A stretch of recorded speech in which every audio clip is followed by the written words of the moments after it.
A paz do Senhor a todos os meus amados irmãos em Cristo Jesus. Estava fazendo aqui a minha leitura, minha segunda leitura do dia, que hoje foi aqui no capítulo 8 de Mateus, queridos?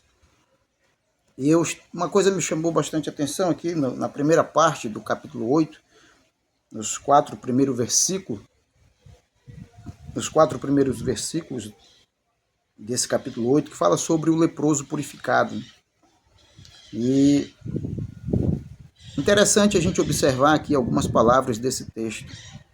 E o texto ele começa dizendo assim: e descendo ele do monte, seguiu uma grande multidão. O primeiro versículo. E descendo ele do monte, seguiu uma grande multidão. Todos nós sabemos que esse texto ele se refere ao momento que Jesus conclui, o Sermão da Montanha, e ele dá lá todo o ensinamento a todos os presentes, E quando ele termina ali, ele vem descendo do monte. Logicamente que esse texto ele se refere a essa parte da história. Mas nós também podemos pegar esse texto e fazer uma análise espiritual e dizer que descer do monte também pode configurar essa oportunidade que Jesus tem de descer do seu trono, do seu alto e sublime trono, descendo ele de lá e tornando-se homem como nós, para que assim, ele descendo de lá, nós pudéssemos ou venhamos ter uma oportunidade de segui-lo, Então, ele desce do seu alto e sublime trono, e aí sim nós podemos segui-lo de uma maneira mais direta, pode-se dizer assim. O versículo de número 2 diz: e eis que veio um leproso e o adorou. Eis que veio um leproso. Há uma série de situações concernentes esse momento específico, porque leproso ele não podia estar no meio social, ele não podia estar no meio do ciclo das pessoas, ele tinha que ficar separado, normalmente num leprosário, um lugar onde só ficavam os leprosos. Mas este homem, ele traz aqui uma grande lição. De que maneira? Que ele não aceitou a ideia de que ele deveria viver ali, abandonado, largado, sem perspectiva nenhuma. Ele decide vir ao encontro de Jesus. E o que eu aprendo com isso? Que vir ao encontro de Jesus cria-se possibilidades de bênção. Sair da condição que você está, se levantar, tomar partido de uma decisão, abre-se a oportunidade de ser abençoado.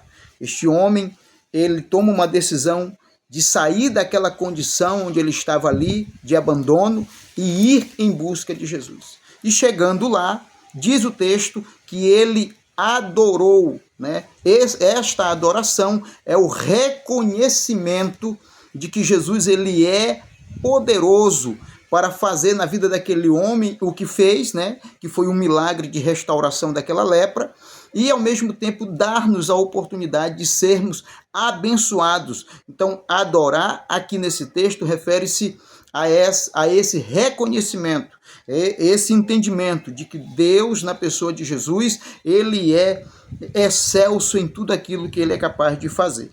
Amém? Então, ele adorou.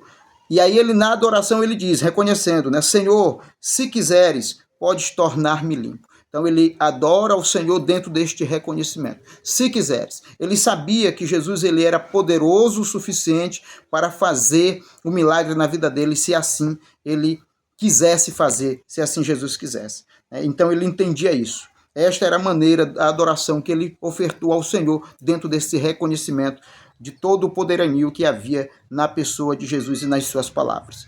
E aí o versículo 3 diz assim: e Jesus estendendo a mão tocou, dizendo, preste bem atenção, Jesus estendeu a mão e tocou. A situação não cabia este toque, porque o homem estava leproso, o homem era leproso, então todo aquele que tocasse em alguém que era leproso, configurava-se impuro também. Mas aqui, quando Jesus ele toca naquele homem, ele toca no propósito de restaurar a condição daquele homem de leproso para um corpo sadio. Então, automaticamente, a lepra não tinha efeito. Automaticamente, ali, resolvia-se essa questão desse propósito de que se tocasse se tornaria impuro, né? Porque Jesus ele toca para restaurar.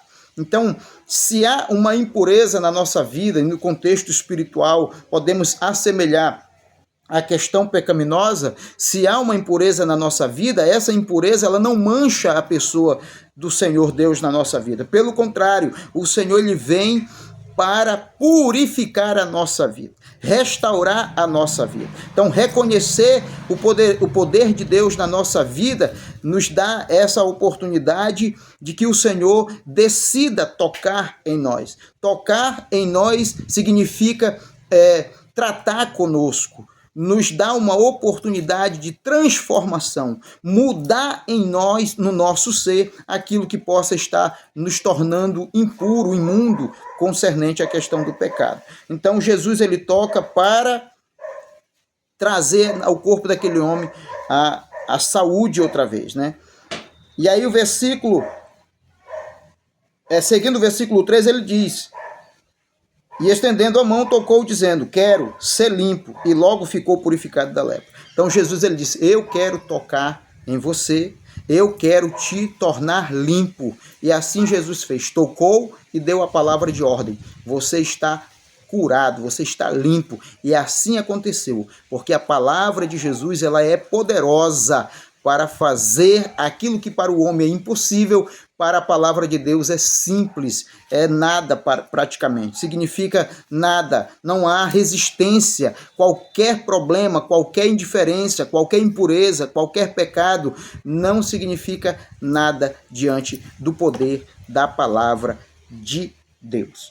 Glórias a Deus. E aí o versículo 4 diz: e disse-lhe então Jesus: olha, não digas a alguém, mas vai, mostra-te ao sacerdote e apresenta a oferta que Moisés determinou para lhe servir de testemunho. Aqui quando ele diz que não era para que ele dissesse a alguém, era por causa do contexto da situação do momento. Jesus estava começando o seu ministério, Jesus estava ali dando início ao seu trabalho, fazia ali o começar do ministério de Jesus terreno, então ele ainda estava dentro dessa parte de que não fosse tanto anunciado para que não causasse tanto alvoroço. Então por isso ele pede a ele que não dissesse nada a alguém, mas que fosse ao sacerdote. Por que ele deveria ir ao sacerdote? Porque o sacerdote ele configurava-se a representação legal da vigilância sanitária, vamos dizer assim, era aquele que tinha o poder de dizer quem estava limpo e quem estava impuro. Então se ele chegasse lá diante do sacerdote e o sacerdote fizesse a avaliação dele, dissesse: você está curado, você não tem problema, você não tem você não tem lepra, está tudo resolvido, ele podia voltar para o meio da sociedade em si, porque a palavra do sacerdote era uma carta de autorização para que ele pudesse viver uma vida normal. Então ele foi lá e deveria se apresentar ao sacerdote. E aqui ele encerra dizendo que ele deveria também levar a oferta, né? A oferta que estava determinada por Moisés para lhe servir de testemunho. Então ele deveria lá levar a oferta, as duas pombinhas, e oferecer como se fosse um pagamento, vamos dizer assim, uma representação de oferta ali diante do altar, para que aquela oferta servisse de testemunho. Se ele está ofertando, é porque ele está puro, ele tem autorização para ofertar. Então isso ia servir de testemunho a favor dele naquele momento. Então esse texto ele fala sobre o leproso purificado. Nós temos muitas lições aqui para a nossa vida, se assim nós atentarmos para aprendermos. Então meditar nesse texto, meditar nessa história, traz muitos aprendizados para você e para mim. Que nós venhamos também viver tudo isso, essas experiências de entendimento de que Deus ele é poderoso para fazer maravilhas na nossa vida, mas que também nós temos que tomar partido de decisões para buscar aquilo que tanto almeja o nosso coração, o quanto nós necessitamos da parte de Deus. Mas na hora do reconhecimento da grandeza de Deus e no momento de ser grato a Deus por tudo quanto tem sido feito, também devemos ter esse mesmo entendimento. Que Deus abençoe a sua vida e a minha, para a glória do nome do Senhor Deus. Amém. E que Deus abençoe. Paz do Senhor.